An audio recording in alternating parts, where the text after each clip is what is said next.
Hello everyone, just wanted to make a quick video talking about some of the news that's come out today. Obviously, first and foremost, Willy Kambwala moving on to Villarreal. Basically, as it's understood from the reports out there and from asking about it overnight, believe it's correct. He didn't want to extend his contract.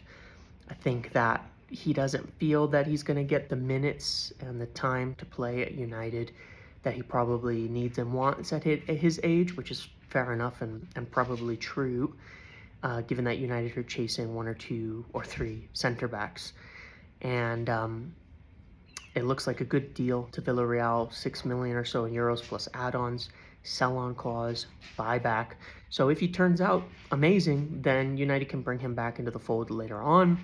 If he's sold on somewhere else, that's great. But these are the type of deals you would love to see. You see that with City a lot, where they have those players that are kind of floating around out there. Chelsea, Madrid, they do this a lot. So I think this is a to me an improvement in the way that we're managing things moving forwards, is rather than letting a young player who needs to play at this stage in his development sit and kind of waste away, not getting a lot of minutes, to go somewhere, even permanently, because loans sometimes just don't work out. And the problem is, when you loan a player, sometimes the club just doesn't want to use them over their players that they have for development minutes, unless they're exceptional or unless they're trying to win a trophy or something like that. So in this case, gets a loan somewhere. It benefits Villarreal to play him as much as possible, for him to get a lot of minutes, for him to succeed and develop as a player. Becomes a good player for them. They can sell him on. They can get a buyback, make a profit on him. There's a lot of positives to all of this for all parties. And I think these are the types of deals, like if we'd done this with Pellistri 2 years ago, sell him to somewhere in Spain with a sell-on and a buyback, he'd be further along in his career and maybe could turn into something. I thought he was pretty good at Copa, but he still hasn't really shown much at United or had much of a chance. But even the same with Ahmad, though I would like to see him in the first team now. If he's not going to play a lot, do a deal like this. Sell him for some money, put a buyback in there, put a sell-on clause in there, and see how he can do at another team where he's getting consistent minutes. And so I would think, this is all logical, right? This isn't groundbreaking stuff, but we've never really done it, I would think that this is kind of one of the things United will be working towards doing, to being more intelligent in the market, and they're moves that may play out over a long period of time, because you start selling those young players at 18, 19 when they're not really ready to get into your team, but they need those minutes and they're kind of wanting to start or pushing to start.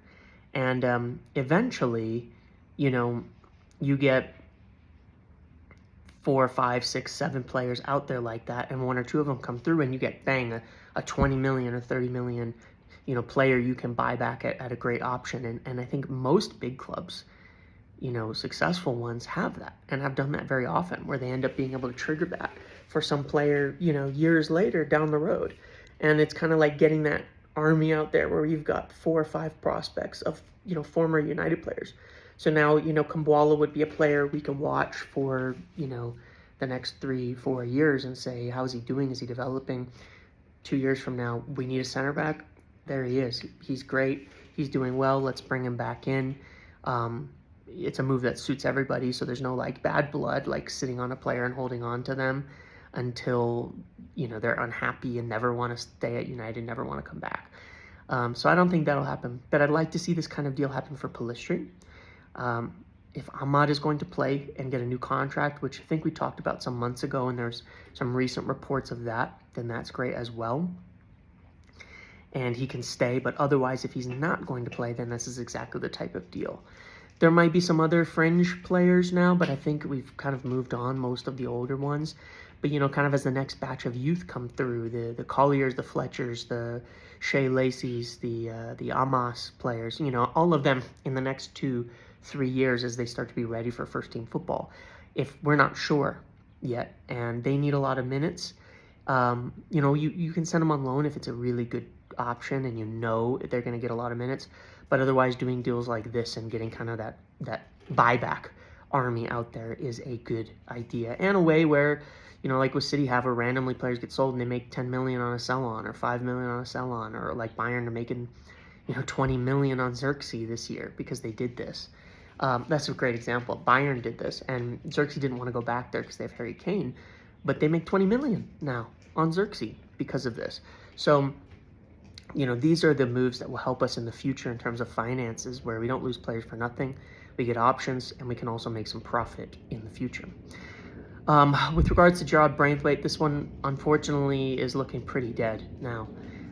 When the first rumors came out to PSG, I think it was June 27th or so, kind of obviously said, look, if Onana gets sold, then it's really unlikely. Because any possibility of Everton kind of negotiating or bending on their price, which there was, and there has been, a potential to meet in the middle or compromise a bit, is effectively over when they sell Onana for £50 million plus, because they make a lot of profit on that. They make good money. It puts them in a much better financial position. They won't want to lose multiple big players. And essentially now United are going to have to, I'd suggest, have to pay 65 plus add-ons, 60 plus 10, 60 plus 15 or something to get a deal like this done, which by all accounts is much more than they want to do. Much more than they value the player at. So I think it makes it extremely unlikely now for Branthwaite to happen. I would suggest that Johnny Evans signing has to do with Willy Kambwala being sold and moving on. It just adds a body there. You would like Johnny Evans to be your fifth choice center back, ideally. So, Lissandro Matthijs de Ligt will almost surely happen now pretty soon. And then you have Lindelof and Maguire. So, if you can get Lenny Yoro in, obviously, then you would sell one of them. But, yeah, if you sell one of those, you have to get somebody else. My concern now would be, are the remaining prospects, are the other names that they could turn to worth it? Because for Guehi, he was not a top target now. You're going to have to spend 60 million plus, and I'm not sure he fits the missing role of Branthwaite. So I'm not sure where they go from here on this, especially if Euro turns them down, which is still most likely that he'll go to Madrid. You might end up with just the lit. And then where do you turn? Do you turn to Inacio? I hope not. It's quite expensive. Again, 55 million pounds, 60 million euros. I'm not sure he's worth that, right? Maybe you do. So we'll see if they decide then to turn to an Inacio or a Bremer or Guehi. The issue is they're going to be quite expensive as well. Or my personal opinion, ideally, if they're still going to go for a second center back, is if you're utilizing and bringing in someone like Christopher Vivell, find someone young. 15, 20 million is a good prospect and get them in there. That would be my goal. If we could have got Anselminho, I think that would have been nice. So, I would rather if we're going to get a second center back, I would rather we move Lindelof on and get a young player in than move Lindelof, or more rather move Maguire on and get an expensive center back who's not good enough. Like for me, a Bremer doesn't fit it for me, and Inacio I'm not sold on. So we'll see where they turn on this, but I'd rather say that if we can't get Branthwaite and we can't get Euro, sell if you can get someone young and good in there. Otherwise, just stick with it for a year and spend the money on fixing the midfield and fixing the left back. Ferdi Kadioglu, and then you have Luke Shaw who can cover left center back too competently, and you have or buy just a starting level left back in Kirkes or Ait Nuri or something, and free Luke Shaw up to be able to play at center back as needed and play a flexible system. So I'm saying I would rather, if we're not getting Branthwaite or Euro, don't go buy a player you don't really want for a lot of money. Find a good young prospect, or fix the other problems and revisit it again next year. And that would be my preference as of now. So we'll see where they turn from this, but I just wanted to talk about this briefly. So thank you for watching. Enjoy the rest of your weekend.